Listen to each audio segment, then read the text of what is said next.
I said you have to look for your little name in the place cards and everything. Yeah. Man, I miss it down there. I miss all the guys down there and everybody. Like it's been too long. Like I still stay in contact with a lot of them down there, and I just oh man, I miss it. But we had so much fun. So Issa and I would poke around in the back country, like in the back lagoon, a lot, and that's almost my favorite thing to do when I go down there. Like I almost prefer to just get in a canoe and go. And there's the very first time I did it, we're in the canoe and we hooked like this huge baby, like it wasn't even a baby tarpon anymore. We hooked this fish back there and toddler. It was like a toddler, started dragging us around. It was like a 50-pound tarpon, and I've never seen another one like that big. Yeah, it was in the lagoon. Around. Yeah. And Issa's like, wow, like going bonkers, and I'm going bonkers, and I'm like, oh, like with like a 9-weight, like fighting this fish, and we're in a little canoe, and like we just have paddles. There was no pole at the time. It was like so it was like early on in his time, I think, going back there a lot. Like he knew about it, but he wasn't taking anybody back there. And I'm like, you got to bring people back here. This is incredible. Oh, that's awesome. I love it. Oh, it is so much fun. I mean, like, I love the permit stuff, doing that out in the boat. That's kind of what I want to go do. But if I'm on my own and not out on a boat, I'm getting in a canoe and I'm going back there. I think the most fun is the ride in the golf cart. Where you see like that gigantic canoe and you're like, and I mean, Issa's not a small guy. No, I'm usually like head out the window, like holding onto a canoe like this, like don't hit any bumps, bouncing around. And oh man, it is so much fun. I miss it going back in there. I cannot wait for my next chance to get down there. Just to say hi to everybody. I mean, it really is a special place. And those folks are so much fun. There's some fun stuff to be had with Issa on the dock too, Like whenever you're there hosting or like working and you are just there kind of shooting the bull in the afternoon, you get a little fun casting contest. He's like, you got to cast over this and around that pole. And I'm like, okay. and Issa, man, he's nasty. Like he's a good, like insanely good caster. Left hand right. Like it's nuts. The last time I was down there, I actually some of the best fishing I had was off of that dock. I got a slam off that dock on the first day I showed up. I'm not surprised. Like I was there, so 2 weeks before you got there, I just saw a whole bunch of tarpon rolling. Like literally, if that grass wasn't there, you could just wade out. So I was like, we're gonna go get a canoe. So this guy, he caught a permit. He caught a permit in the mud, and he caught a bonefish. And he's like, oh man. We looked for tarpon all afternoon. I was like, I'll take you, So we went out there and like I pushed through all that grass and just paddled the canoe. Didn't really know what I was doing. And I was like, just let's wait right here, holding him. And he jumped like, a 20, 30-pound tarpon. And then he went back this way. So he lost it. But he's like, oh, no, I almost slammed. And I was just thinking in my head, I was like, that would have been perfect.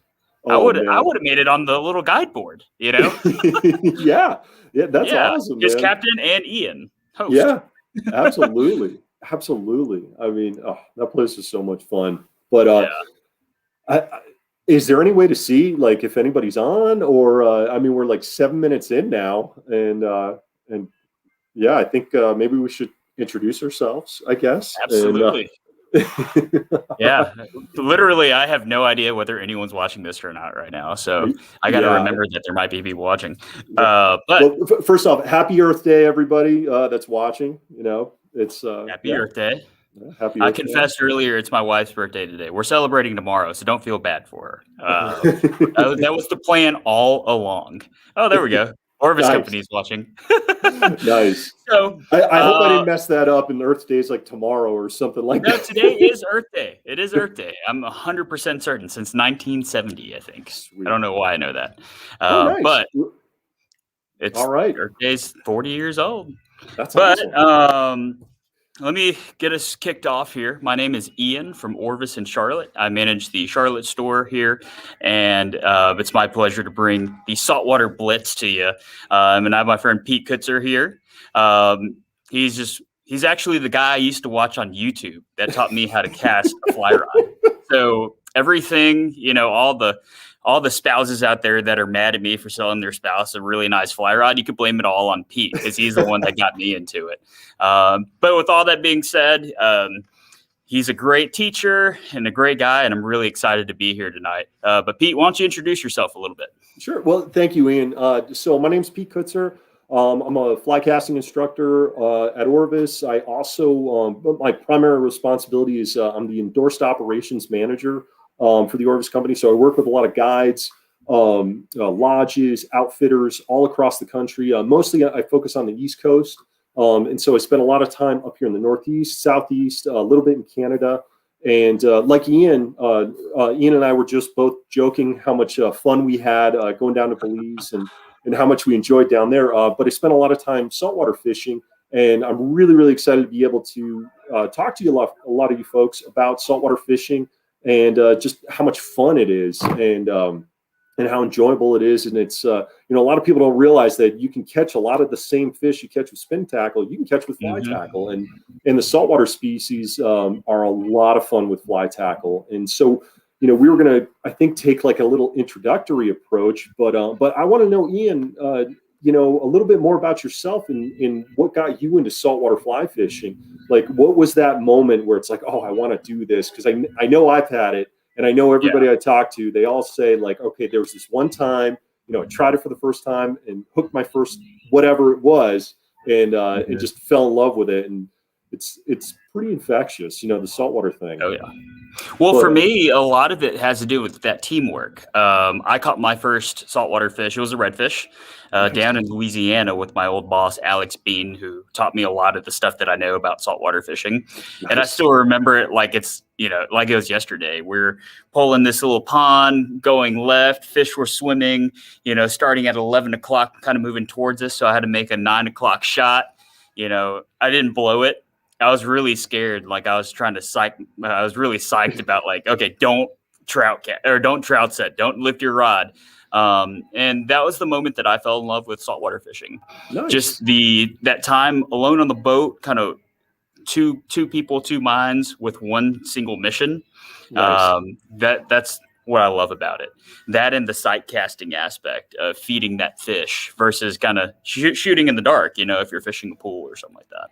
Well, unfortunately, that's the way I kind of started. The striped bass up here in the Northeast, that's the fish that got me into fly fishing. Actually, I grew up in Vermont I had a small river going kind of nearby my house, and I love to trout fish, but the saltwater thing was really what kind of I was like, oh, I want to do this. My father and we would always go surf fishing a lot. So we had like the big 11-foot long spinning rods, and we'd chuck like chunks of bunker and bunker, pogie, menhaden. I mean, they got a million. That's the funny thing about saltwater fish. They all have like 100 different names, like striped bass, line-sider, striper, rockfish, like spot-tail bass, redfish, drum. And so we were always into the saltwater surf fishing, but I saw a guy catching fish with, he had like a milk crate around his waist, and he had a fly rod, and he was catching the exact same fish we were. And I was like, well, if I do that, I don't have to carry these sleds full of lead weight, bait, lawn chairs, and stuff like that, chasing after my father. And he's like throwing lures and catching a bunch of fish. And so I was like, all right, I'm going to do that so I don't have to do this. And so that's what really kind of, got me into saltwater fishing. But the funny thing is it took forever to catch my first fish. It took me a long time. And it's amazing, kind of like what you were saying, when you work with a guide or you work with somebody who's got a lot of experience. I mean, getting a mentor is so important, I think, in saltwater fishing. Oh, yeah. To have somebody show you the ropes and also somebody to teach you your ways or teach you the ways. And I if I had that, I probably would have caught fish a lot sooner. I mean, it was literally like years of trying and not having much success.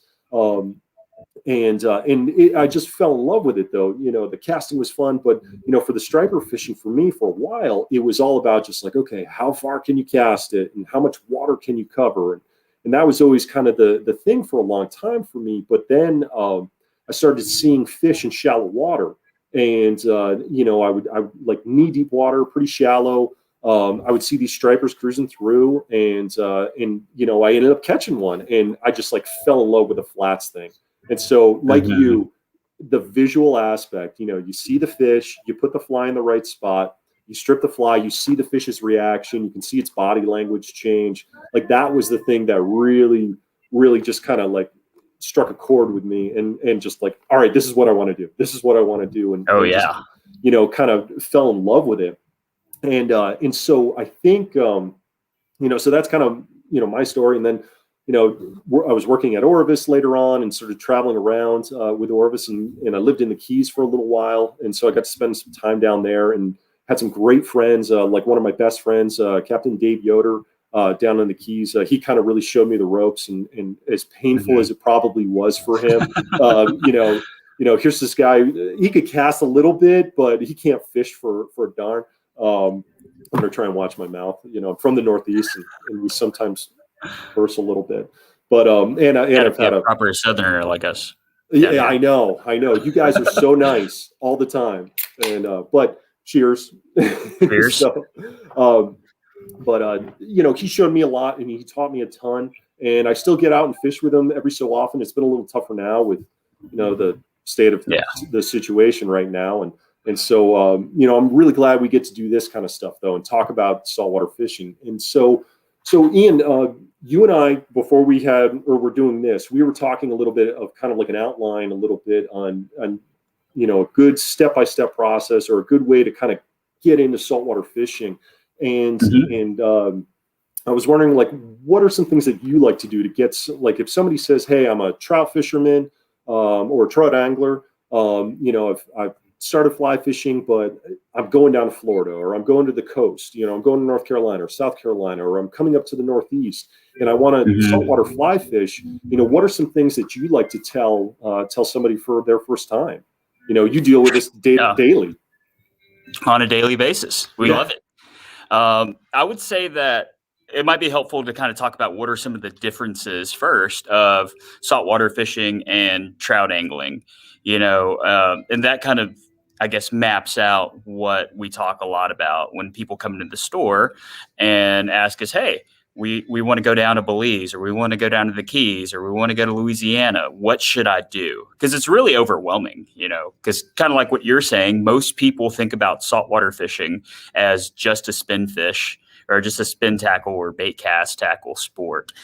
So the biggest thing that I tell people, and that I've seen, whether it's me fishing alongside new saltwater anglers or pulling, you know, freshwater anglers around, is that you have to learn how to cast.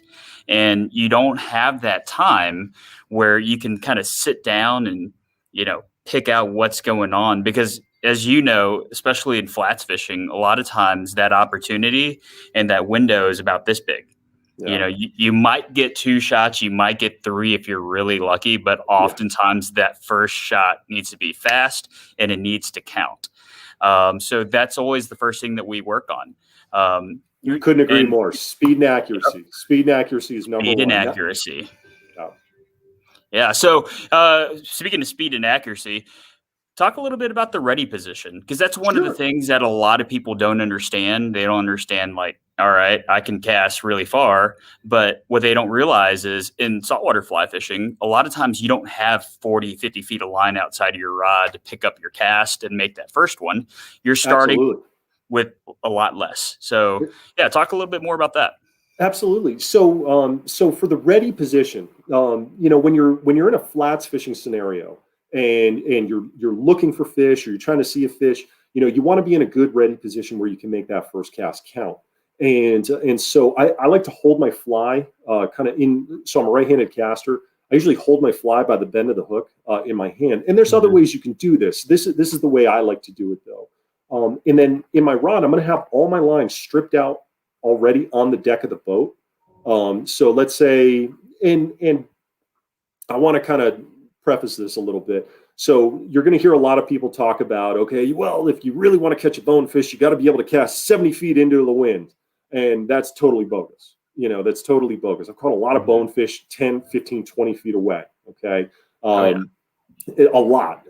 What's most important is that speed and accuracy thing, like we were just talking about, but to be quick, we want to be ready. And so when you strip your line out, if you just strip it off your reel and leave it on the deck, your line is actually inverted. And so if you go to shoot that line, the line that's coming out of that first guide, or that goes out of that first guide, is actually from the bottom of that pile. And so it'll catch that pile. So you have to strip your line out onto the deck and then strip the line back so you stack it properly. So you want to make sure your line is stacked. And if it's windy out, you can stack your line into the deck of the boat, or if you have like a bucket, you can strip your line into a stripping bucket, or a lot of boats now have these little pegs. You know, they're like little silicone spikes around the bow to help kind of keep the line from falling off the deck of the boat. So you can just strip it on the deck there, or there may be a little mat, like a little stripping mat. So you want to stack your line. And then I like to have, for me personally, I like to have, 5-10 feet of fly line out of the rod tip, my whole leader, and then my fly in my hand. And I've had a couple friends say, well, that's a little bit of a long line, because you might have a 12-foot leader if you're fishing for spooky fish, maybe a 15-foot leader or an 18-foot leader. And when you have a long leader and that 10 feet of line, well, that line could be hanging back. Yeah. So sometimes I'll pinch in my right hand, if I'm holding onto the rod, I'll pinch off like the leader fly line junction. And when a fish shows up, I just drop it, and I still have my fly in my hand. And then I flip the fly out of my hand. It goes into the water, then I can pick it up and fire it. Or sometimes just that flip is all you need to do if that fish is close, if it's cloudy out, and you're not seeing those fish very far away, you're seeing them pretty close, you can make that quick flip. And so it's kind of this quick cast. If the fish are further away and it's pretty calm out, you don't want your fly, especially if it's calm out, you don't want your fly to hit the water, come up off the water, hit the water again, come up off the water, because every time that fly lands, it'll scare the fish. You want to shoot some line, or make the flip, maybe shoot a little line on your back cast and then shoot it out on your forward cast. You want to try and make as few false casts as possible. So what you want to practice is shooting line. Yes. Going from line in your, or fly in your hand to out to your target in as few false casts as possible. If it takes you 3, try to work and make only 2. You should be able to make a pretty long cast, in 2 false casts. Like if you flip it out, there's 1 false cast, you should be able to deliver a pretty long cast on that second one, or second shot. And so when you hold on to your fly, though, make sure you hold it by the bend of the hook, not by the rest of the fly, because I have buried this hook into my hands so many times from holding it by the leader, or by the fly. So I like to grab it by the bend of the hook in my left hand. I got the line pinched in my right. Fish shows up, I can make a flip. And what I tend to do is, this is a little funky. I think I did a video on this, but I'm not sure. If I didn't, I'll try to make sure I get one. But I like to flip it over my hand so it pops out. And then this hand, I'm ready to grab the line and go right into a haul. And then I can make that shot. And so I usually flip it over my hand, let go of the fly, then I can just grab the line and go right into that shot. And that's something I like to do. Another thing to help you get quick is work on your back cast. Work on getting a good backhand shot.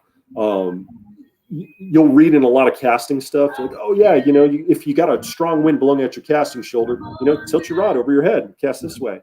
Well, yes, that works, and it works well in like trout fishing situations. But there are some situations, like I'm a really tall guy. When I stand on the bow of a boat, if I start waving my hand like this, every fish for like 1,000 yards keeps seeing me doing this. And so a lot of times I start to crouch down, I get as low as I can, and I always make a backhand shot. And so I'll turn my right shoulder to my target and just make a backhand cast to deliver that fly out there, rather than hand way up in the air, rod way up in the air. Like I'm usually making a sidearm cast. And I'm sorry, I went pretty quick there, and so I apologize for those who listened in and are like, okay, wait a minute, what was that? But practice is so important. Saltwater fly fishing, I'm going to be honest, it's not always inexpensive. If you're hiring a guide, maybe you're going somewhere, on a fun trip, and so you have all these things. You want to get the most out of that trip.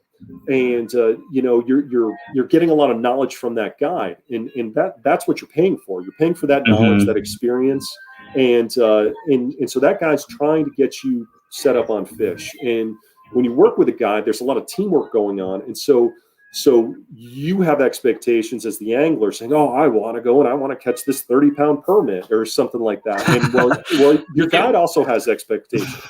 You know, and your guide wants you to be successful as well. And if you come unprepared, or if you show up hungover, or, you know, or not really prepped, you know, unfortunately, these guides, they work so hard and they can't make miracles happen. You know, you should prepare for your trip. Practice casting with heavy weighted flies. If you know you're going to use a heavy fly, practice with a fly. Cut the hook off, you know, on a dummy fly and practice with that. Set up some targets, but set them up in different angles, not always straight away at like, you know, 10 feet, 20, 30, 40, 50, 60 feet. You know, have it be a side cast or like a backhand cast. Have it be at different angles. Try to do it as fast as you can. You know, the guide's always going to try and position the boat to give you that good, safe angle. But sometimes if it's cloudy out, you can't see the fish, you know, until they're pretty close, and you have one shot, and it's got to be there right away. So practice making that real quick flip on a backhand shot. That's going to be so useful. I mean, where Ian, you were saying you caught your first redfish. I mean, sometimes those redfish just appear right underneath your feet, and you got 2 seconds to get your fly in front of them.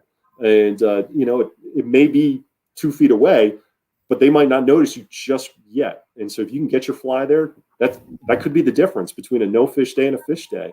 And so practicing making those casts is so important, I feel, before you go on these trips. I do it, you know, I've been teaching in the schools for almost 20 years, and I still practice. You know, if I got a trip going on, I'm going out in the yard and all my neighbors are looking at me funny, and I'm throwing line away. And everyone always asks you if you're catching anything if you're out casting in grass, too. What did Truel tell me? He's like, oh, yeah, a few suckers every now and then. I think is what was his explanation. Or I heard another guy say, oh, limb brim or grass bass, or, you know, there's a lot of I know those are really bad jokes. Those are bad jokes. I'm the one with the dad jokes here. Okay. So hey, I'm a dad too. I mean, I love me a good dad joke. So real quick, a couple of things that you mentioned I feel like are pretty important for us to jump back to. Number one, obviously we're talking a lot of stuff that would be a lot easier to see, but we're kind of limited. I'm in a building with a really short roof or short ceiling, so we can't show you the ready position, but make your way down to your local Orvis store or Orvis Endorsed dealer and go cast rods. You know, there's somebody there that knows what they're doing. So go stop by and ask them, hey, what was this ready position that Pete was talking about? And can you actually, you know, show me how to do this? So going back to that, there was one really good tip that I never thought of crossing your hands, you know, so that you can catch your fly line before you make your next false cast. Talk a little bit about why that's important. So in this, so I love to saltwater fish, but unfortunately I don't live that close to the ocean, being in Vermont. And so I always wanted to practice, and I was like, okay, how can I make myself quicker? How can I be quicker? How can I be quicker? And so I started with a flip. And so if you have your fly in your hand, right here, I get like dyslexic, I guess, with the camera is. So if I have my fly in this hand and I go to make a flip here, well, there's a leader going across, and that leader is going to catch the rod and wrap the fly. And I was like, okay, well, if I go over my hands and do this, and now let go of the fly, the leader doesn't catch. And so I started flipping, like just flipping it over my arm. And in that flip, that little bit of fly line pulls the fly right out of your hands. And I was like, oh, okay, well, that just delivered it.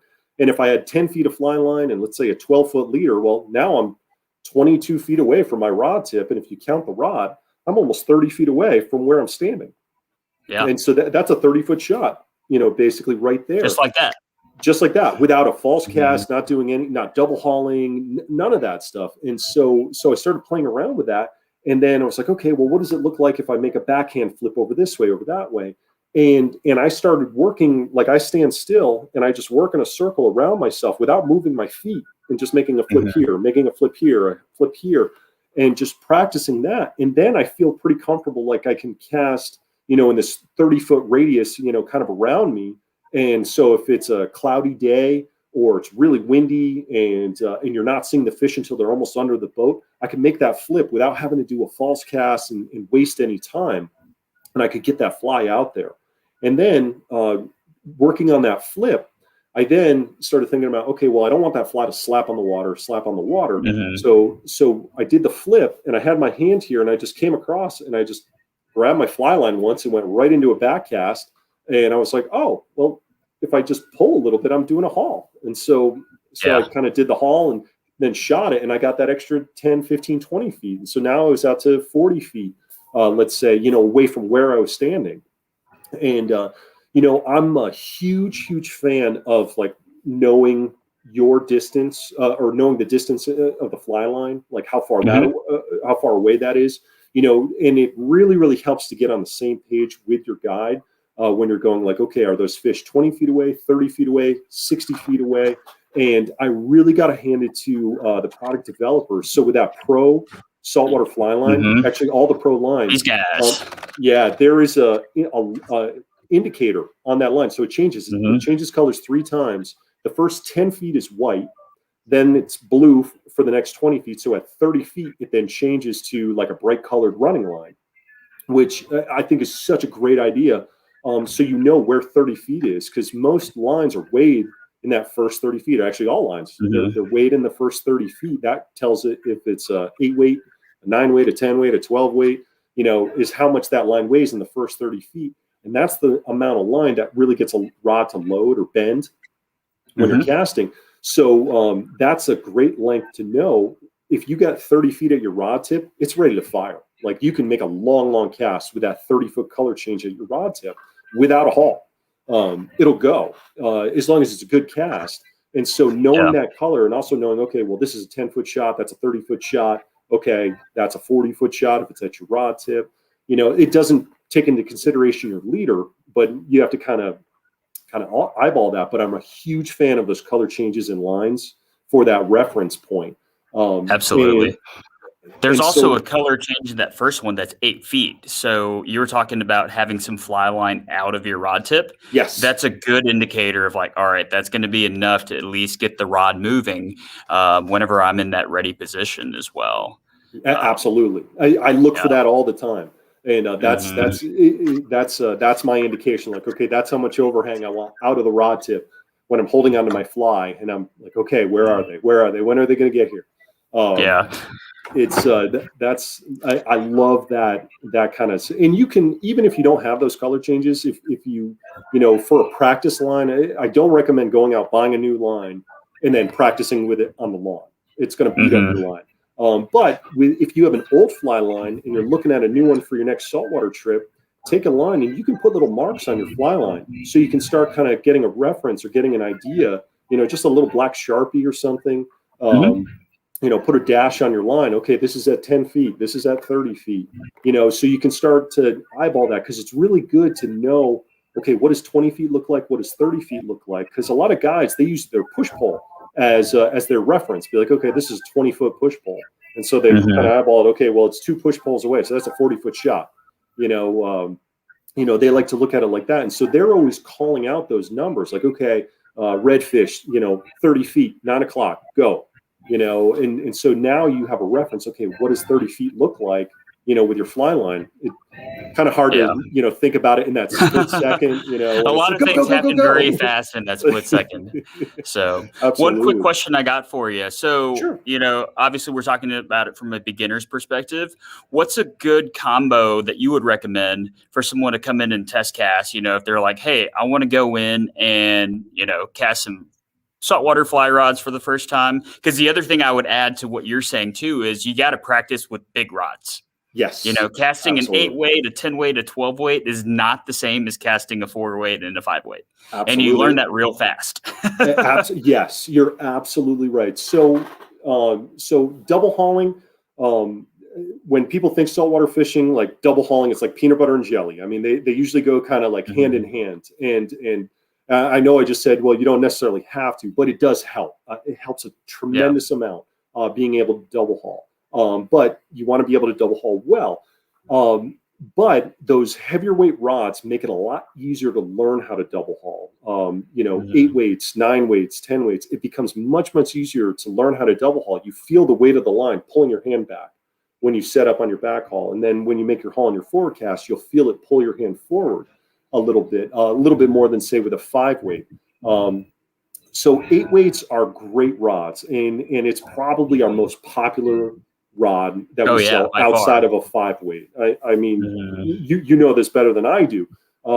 It is a great rod, and I don't know how many 8-weights we sell, but it's up there, you know, compared to, or 5-weights are definitely the most, but 8-weights are probably one of the most versatile rods, I think, you know, for a lot of fishing. You know, a lot of people don't realize it's a great largemouth bass rod. If you're throwing big flies, you know, those bigger rods aren't necessarily just to catch bigger fish. They're also to cast bigger flies. And the bigger and more wind resistant the fly is, the bigger the rod you need to use to cast that fly.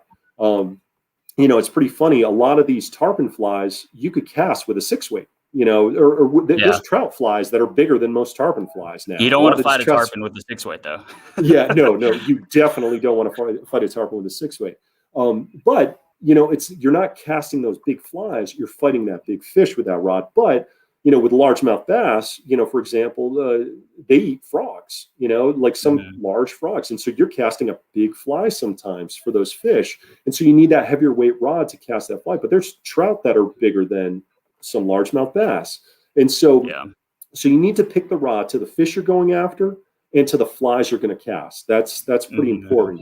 And so if you want to go like red fishing, striper fishing up here in the Northeast, bone fishing, you know, an 8-weight's a good way to start, but there are some limitations to what an 8-weight can do. And so when you start heading down to places like the Keys or Louisiana, you know, where you are, a 9-weight's going to be probably a more comfortable rod to cast. The flies are bigger. You know, the fish can be big too, especially in Louisiana where you are or where you were. You know, there's some really we big had some big fish in Louisiana. Yeah, you do. There's big redfish in North Carolina though too. I think the world record was caught out of North Carolina. So you know, wasn't there's it like even bigger something pounds. It's something that it's hard for me to imagine what that would look like, but I think it was like caught off of 96 pounds. Oh my god! I think it was something absurd that you're like, whoa. I'm gonna drink to that. That's a goal right there. 96-pound redfish. Yeah, next time you're down here. So before we move on a little bit more, I wanted to address a couple of those questions. Someone in the thread earlier is asking about striper flies. Since we've been talking a lot about flats fishing and side casting and all that, can you talk a little bit more about surf fishing and, you know, trying to catch striper up in the Northeast? Thank you. That's it's near and dear to my heart. So stripers are still probably one of my favorite fish to go after. So striper fishing is it's a lot of fun, and I think stripers are one of the greatest fish because you can target them so many different ways. You can catch them in the flats. You can catch them in offshore in boats. You can catch them off a kayak. You can catch them in salt ponds. You can catch them in rivers. So there's a lot of different ways you can target striped bass, or areas you can target striped bass. I always like to find, so a friend of mine, he owns a shop, and he always said, like, fish the edges. And I was like, okay, well, I had to think about that.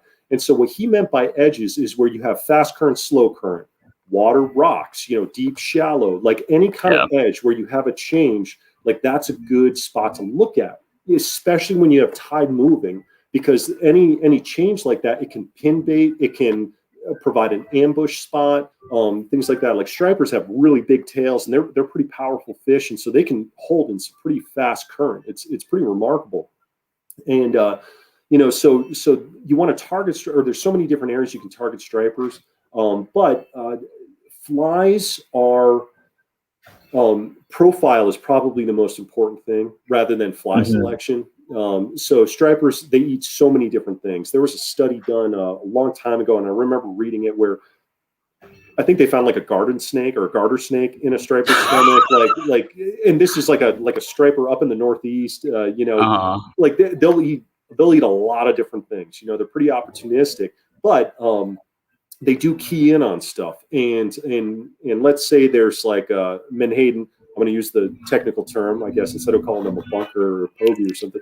So if they're eating menhaden this big, you want to tie a fly that big, and it's about that same profile or same width. And And then you can kind of play with colors a little bit, where if maybe it's dark out, maybe use a darker colored fly to give a little bit more contrast or a little more silhouette. If it's bright out, maybe a lighter colored fly. But then I've also heard the opposite, bright day, dark fly, dark day, light fly. You're going to hear a lot of hold your theories. tongue right, regardless of what you're throwing, Exactly. It's, so with the flies, you want to just throw something that looks like what they're eating. And if you see bait fish shooting around at your feet, tie on something that looks like that.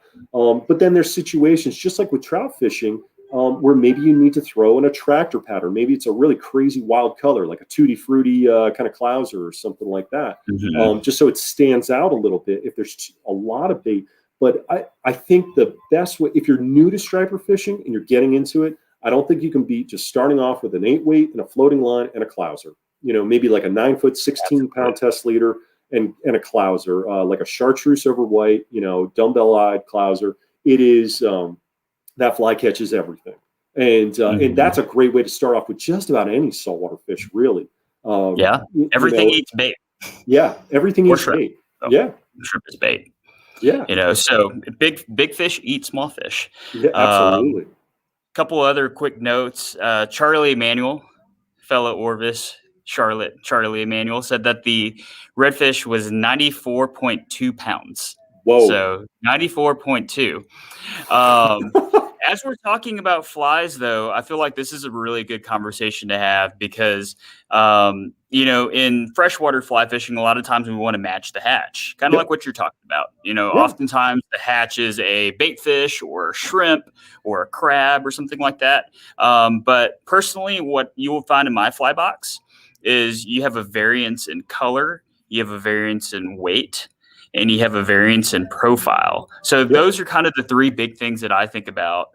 Something, that's big that will suspend, something that's big that'll be on the top of the water, and something that's big that will get down in, really dark color that, I guess would be really easy to see in dirtier water, or something very natural that you can fish whenever that water is cleaner.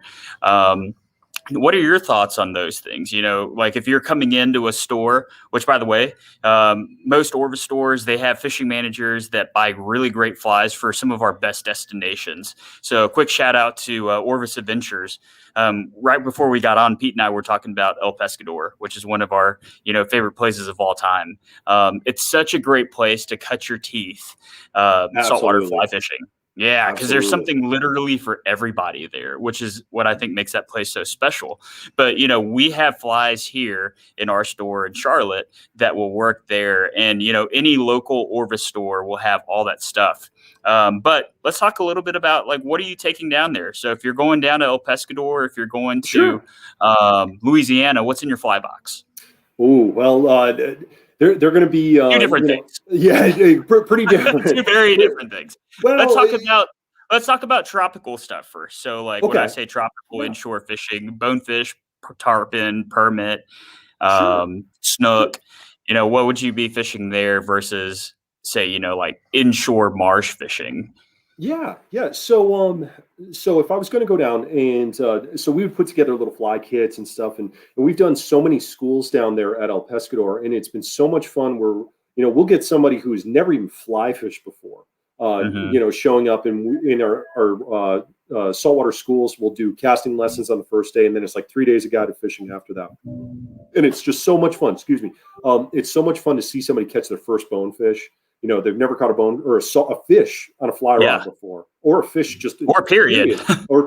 And they go out and they catch their first bonefish, and these things fight so hard. It's so cool to see. But I'm gonna bring a couple different flies. I think like a Christmas Island Special is probably the number one fly that they recommend down there, and it's caught everything. It's caught bonefish, tarpon, permit, snook. Literally everything. Snapper, and basically it's a small shrimp fly. It's pretty small. It looks like a clouser essentially. It's not too far off a clouser, but it's got little lead dumbbell eyes. And when you're new to bone fishing, one of the great things about a place like that is a lot of times you'll get these schools of bonefish where you cannot necessarily be the greatest caster. But if you can get to these schools of bonefish or cast your fly out and the school moves towards your fly, you just leave it there. And then once the fish show up, then you can start working on your stripping. And then next thing you know, you're tight to a fish. And so that Christmas Island special is just a killer fly. It's such a good fly down there. And then that's a great one. And then there's also a Christmas Island special that has bead chain eyes. So when you start to progress in your saltwater fishing, you might start by targeting those bonefish kind of mudding, in deeper water, and you just see the dirty water. Next thing you know, you'll move up to, okay, now you see the schools of bonefish kind of moving, and now you have to intercept them. You got to throw a fly out in front of them. They're in much shallower water. And so you want a lighter fly in that shallow water situation. You throw your fly out in front. You want it to land softly. Once the fish gets your fly, then you can start to strip it, strip that fly in, and hopefully that fish comes and grabs it. And that's really the ultimate, in my opinion. Yeah. And we were talking about this earlier, Ian, seeing a fish light up, get excited, see your fly, charge it, eat it. That's like the coolest thing. It's not the fight for me, even though tarpon are pretty wild. They're really wild. It's that moment when you see that fish get excited, like its fins kind of flare out and it sucks that fly up. And that's the coolest part, in my opinion. But, so that, Christmas Island specials, like a lot of the bonefish flies, gotchas, Crazy Charlies, but smaller ones down there, spawning shrimps, patterns are great. When you want to move on to some of the other species like permit or tarpon or snook, for the permit, it's a lot of those shrimp patterns, just a little bit larger, a little bit bigger shrimp patterns, and sometimes not as heavy. Sometimes heavy if you're fishing in deep water or fast current. You want a heavier fly. But if it's a little bit shallower, so like a bonefish's mouth is down, a permit's mouth is kind of out in front, and tarpon's mouth kind of goes up like this. And so, with a bonefish, I want my fly down. With a permit, I want my fly kind of in front of it. With a tarpon, I want my fly usually above it. Is kind of how I look at it a little bit. And so, real great point. And so with a lot of the flies for like permit, they may not have as much weight as like those crazy or Christmas Island specials with the lead eyes. They might though. Sometimes if it's a bigger profiled fly, you need that little extra weight to get the fly at that right level. The more material on that fly, the slower it'll sink. So, but it's a lot of like crab patterns, like permit like crabs. So here's like a little crab fly, here's a bigger crab fly right here. So it might be a little bit of a bigger profiled fly. Bower crabs are great examples. We got a Grand Slam crab that's got this great little keel to it with those bead chain eyes. I really like that fly. I actually do that. What's that? The beads kind of hit each other. I love flies that make noise. Yeah, some would say those aren't flies, but if you're throwing it with a fly rod, it works for me.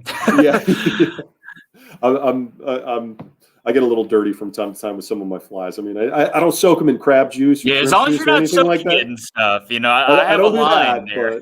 But if you're listening and you do that, more power to you. More power to you. I do have some flies which are not really tied. They're more built. It's like a Lego set almost. You put it together and it's like, here's one claw, here's the other claw, there's the other leg, there's the other leg. Like I love to tie. I try to tie all my own flies, or I try to, and so some of them get pretty ornate. But when you move on to things like tarpon, snook, jacks, things like that. Those fish, they feed a lot on bait fish. They'll eat crabs, they'll eat shrimp. I've hooked tarpon on shrimp flies many times. Crab flies many times. But a lot of the flies we fish for usually don't have a lot of weight to them, but they might have like a little bit of a bigger profile. Like here's like a black and purple kind of EP type. I like them fly. to move too. The more they move without you actually stripping the fly, the better. So, especially with tarpon, it's almost like you're teasing a cat. 100%. So one of the most frustrating things that was ever told to me, one of my good friend Dave was saying about earlier, he said, move the fly without moving it. I'm like, what? Move it without moving it. What does that mean? Like big tarpon right there in front of me, flies in front of it, fish isn't eating the fly, and it's like a laid up fish. It's just sitting still. He's like, move it without moving it. I'm like, what? what? Fish swam away. And I was just Yeah. like, what do you mean? He's like, well, wiggle your rod, do something. That'll Like, be on the howtoflyfish.orvis.com. yeah, He's going to make move a it video without about moving that. it. And that just, I'll never forget that. And like, yeah. Well, sometimes you can do that though. Like if a fish stops and looks at your fly, if your line is tight and you don't want to necessarily pull your fly away from the fish, if that fish isn't you want to keep it in moving, that strike zone. keep it right there. Exactly. And it was the craziest thing. So he told me that, and like 2 years later, we're tarpon fishing again in the Everglades, and here's this tarpon laid up, and it's kind of like down deep, and my fly was like sinking really, really slowly, and the fish was just sitting there, and he's like, do something, wiggle it. And so I just took my rod and I just started shaking it like this. And the fly had a lot of marabou, like you're talking about. So marabou, ostrich hurl, like a lot of really flowy stuff. And so the fly just started doing this in the water. Sure enough, that fish came up and just inhaled that fly right underneath my feet, and like almost scared me off the boat. It was just like, it went from not moving like a log to inhaling the fly. It was pretty wild. But that's cool too, because there's a lot of guys that get into fly fishing that love dry fly fishing, or they like fishing topwater for bass, fishing poppers and stuff, because they want to see that bite, see that eat. When you're side fishing, you see every single eat, whether it's on top of the water or underneath the water. So it's exciting stuff, to say the least. So yeah, what happened with the tarpon? I lost him, or did you fall in? No. I think I had him on for like a split second. It was like a combination of like me being scared, because it was like one of my first tarpon. I think I guess kind of hooked, maybe not. And so it had him on for like 2 seconds. Did you jump him? He did jump. Okay. So did you point your rod at the fish, or did you pull your rod up? Did you I probably did one of these. I probably pulled my rod up. Which, that's a good segue, actually. Yeah, it happens. You're gonna mess up. You're gonna mess up, especially when you see like that big fish coming in. I mean, I have like the worst track record with permit, I think anybody can have, and it's I'm almost embarrassed, with those fish. They give me such fits, but stuff like that's going to happen, and I think getting out there is really important. And then also, like, learning how to fight fish is really important. That's something we haven't really talked too much about. I kind of rambled off there, and I apologize, everybody. Thank you for listening in to me ramble. But this is what we're here for. With some of those like tarpon flies, like a lot of bait fish patterns, but like Ian was saying, a lot of marabou, a lot of rabbit strips. Like a tarpon toad is still a great fly. It's been around for a while, but it's still a great fly. And bait fish patterns, it's funny. I always look at the flies and, I kind of start petting them thinking like, ooh, this one's really going to get eaten. And that's the one that doesn't work. It's the one that looks this way. It's the one that you pick last. Usually it's like the runt. It's the runt of your fly box. It's like the runt of the litter. And you're like, oh, the guide always wants to fish that one. You're like, ooh, really? Yeah. So I had a quick question in there that was pretty nice. That is important. What color sunglasses would you recommend? And I think that's a good segue too, leading into like, how do you get geared up for this? Obviously you don't need, well, if you're up in the Northeast striper fishing, you might want a pair of waders, but what are some of the things that you want to go into a store and say, all right, for example, I need to find a good pair of sunglasses, like that guy, or, a hat that's going to cover some sun. Like, what's your checklist of stuff when you're packing for a saltwater trip?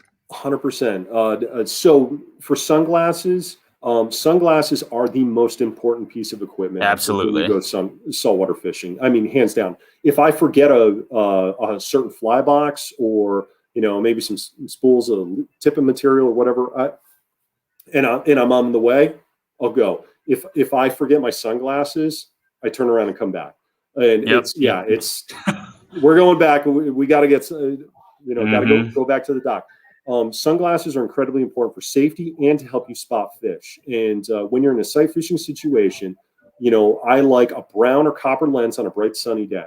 Like polarized brown, copper, those ones are pretty good. On a bright sunny day, brown or copper. On a cloudy day, I like yellow, like a polarized yellow lens.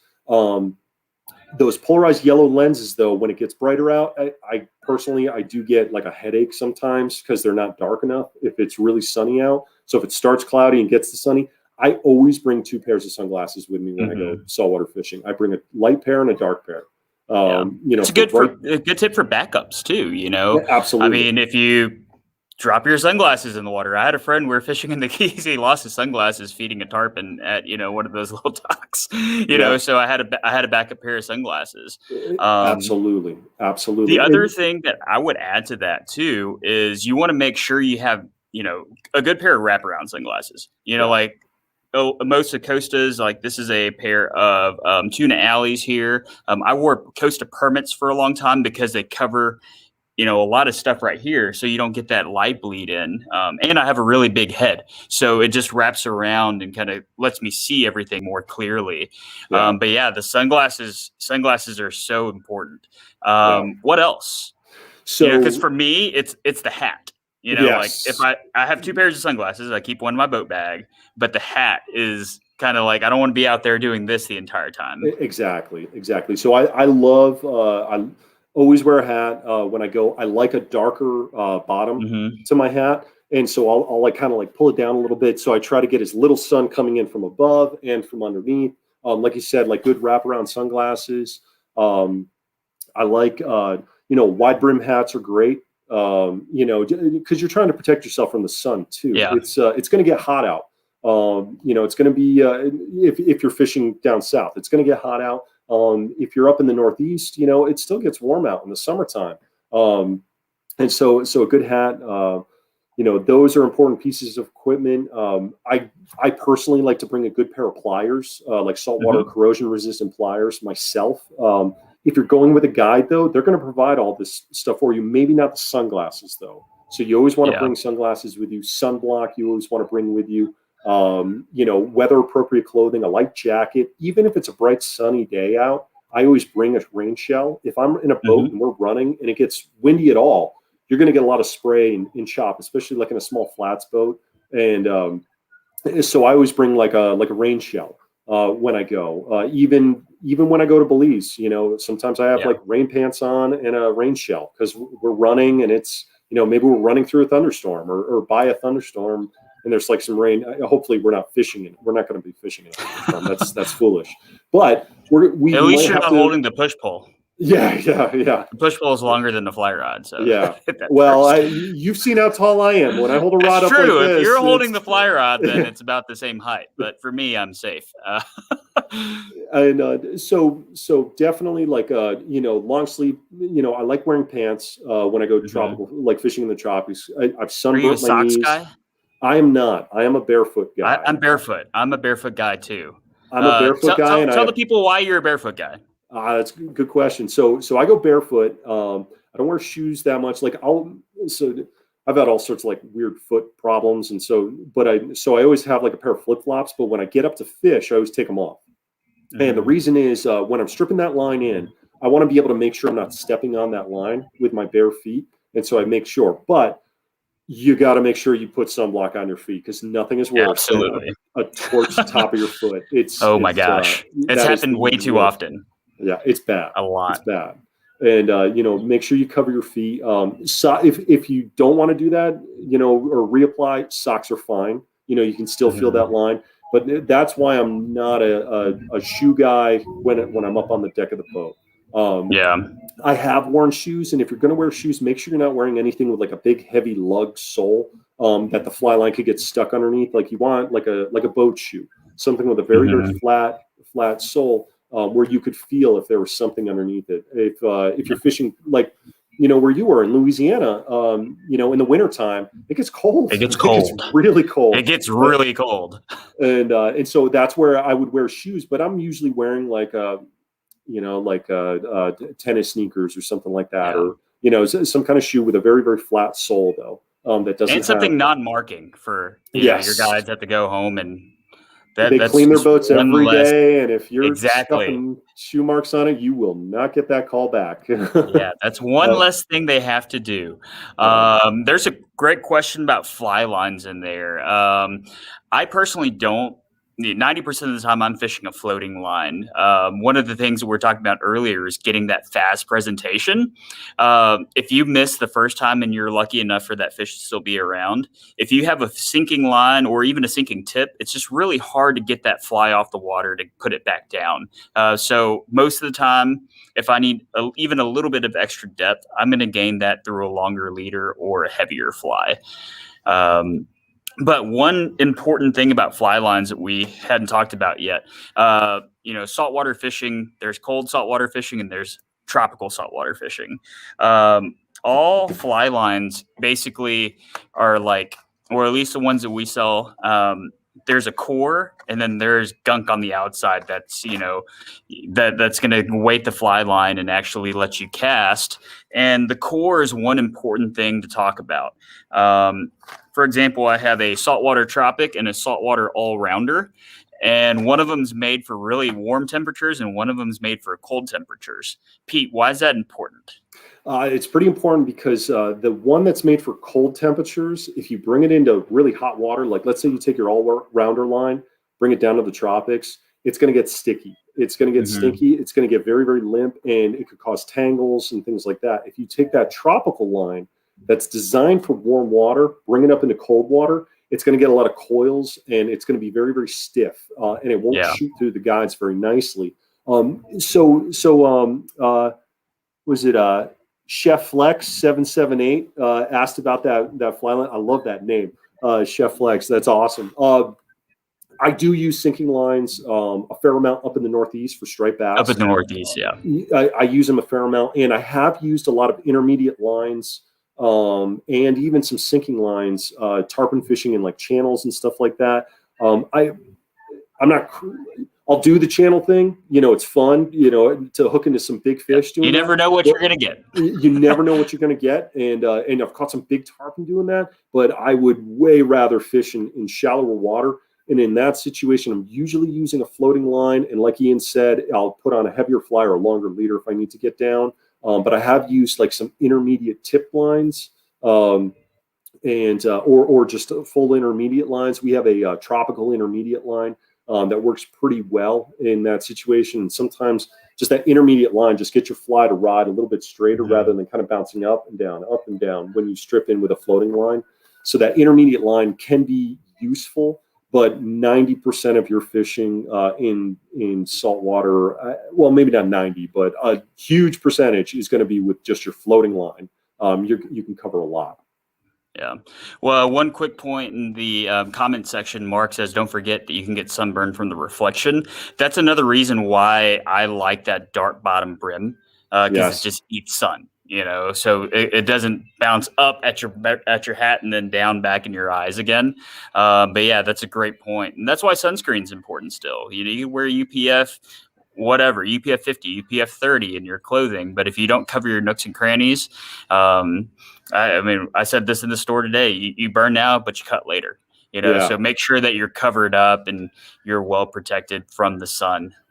And with that in mind too, it's going to wear you out. Make sure you're drinking water, make sure you're drinking, Gatorade or whatever, some stuff that can actually replenish you.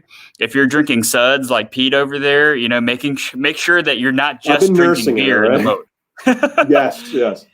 Yeah, I don't care how many Belicans or think you can drink when you're down at El Pescador. Make sure you still drink water, because when it's 90 degrees outside and it's hot, dehydration is a real thing. It can end your day and it can end your trip a lot easier or a lot faster than you want it to. Absolutely. Save the beers for celebrations after you catch the fish. After you catch the fish.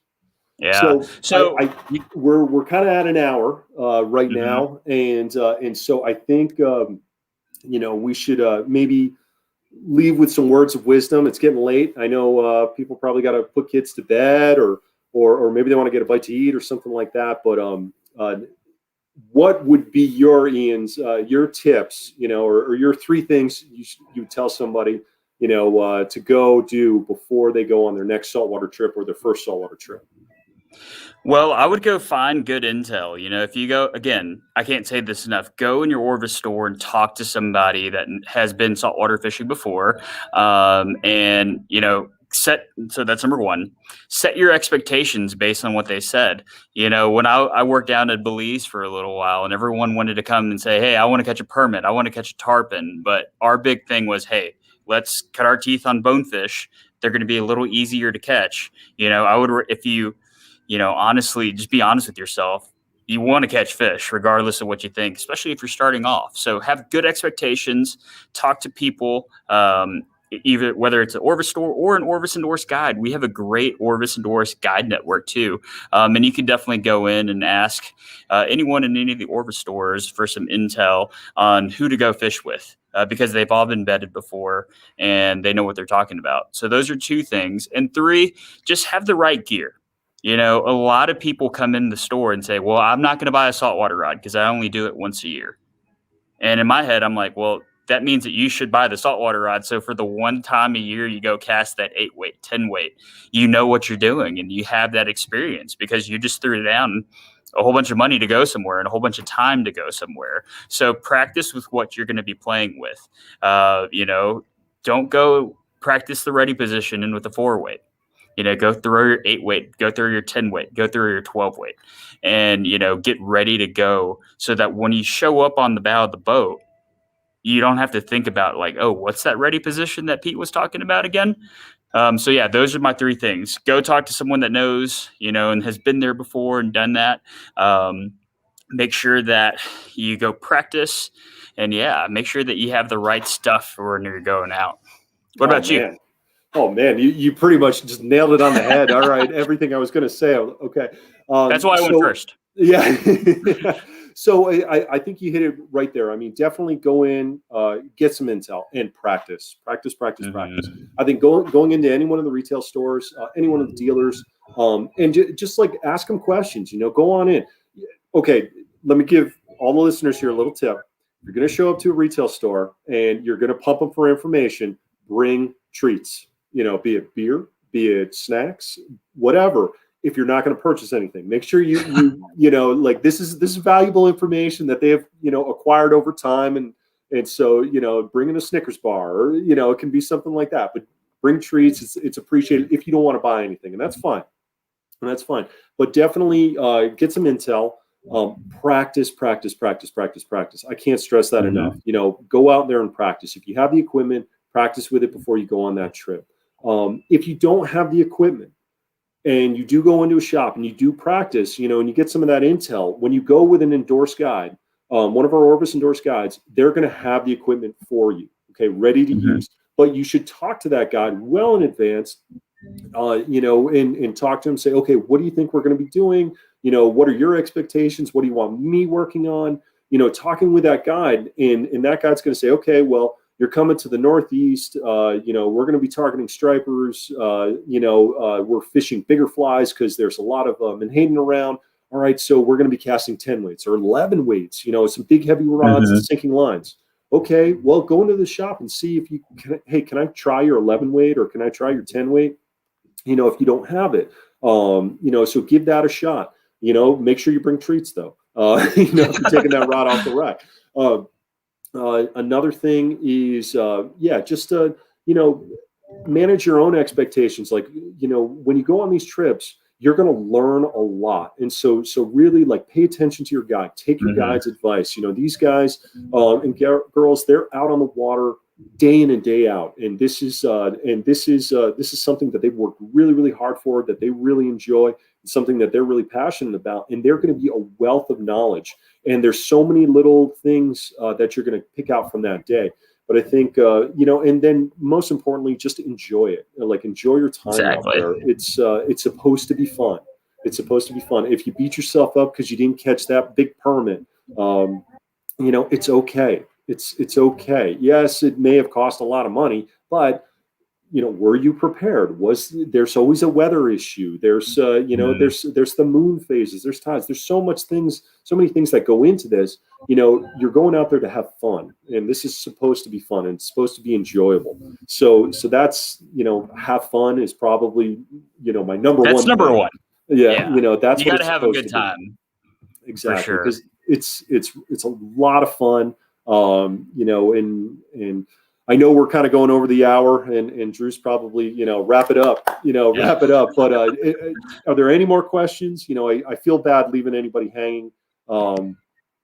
If there's any more, cast my 8-weight with a sink tip line. Any suggestions on casting sinking tip lines? Practice tips I might use when practicing. Yes.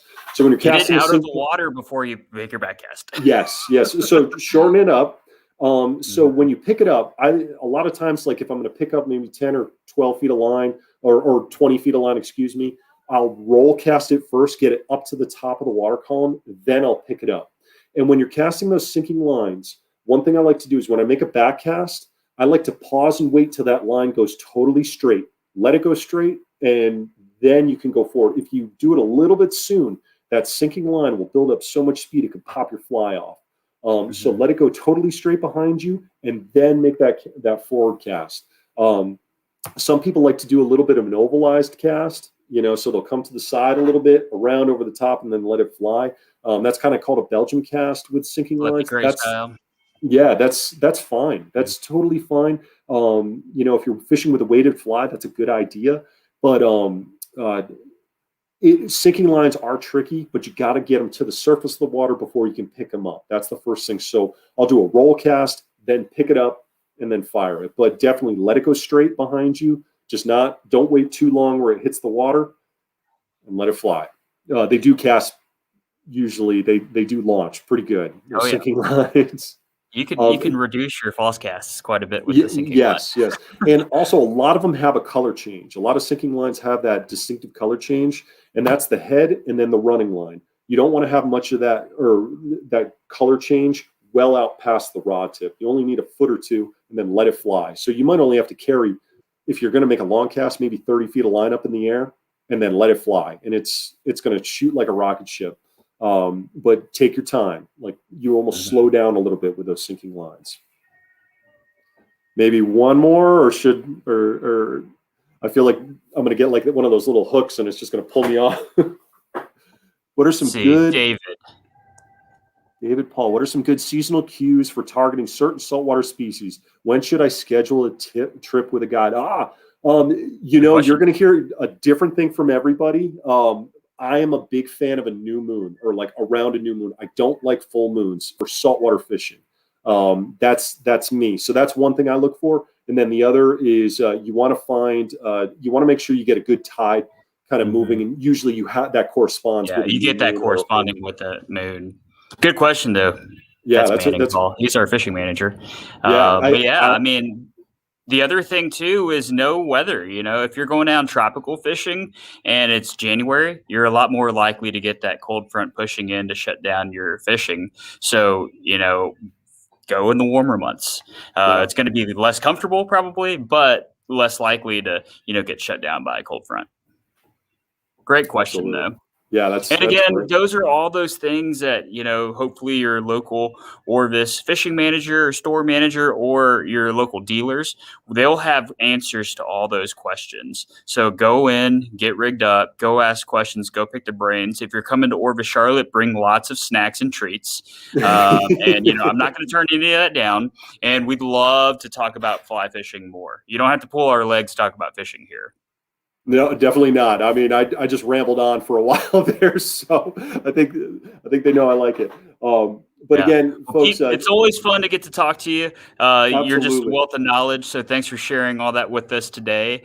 And thanks for taking the time to do this. Yeah, well, thank you. We'll have to do it again. Absolutely. I hope I don't get canned after this. But no, this was a lot of fun, and I really appreciate it. Ian, thank you as always. It's a blast talking with you, and thanks everybody for tuning in. Hopefully we can see each other out on the water sometime soon. Yeah, y'all have a good night. Cheers.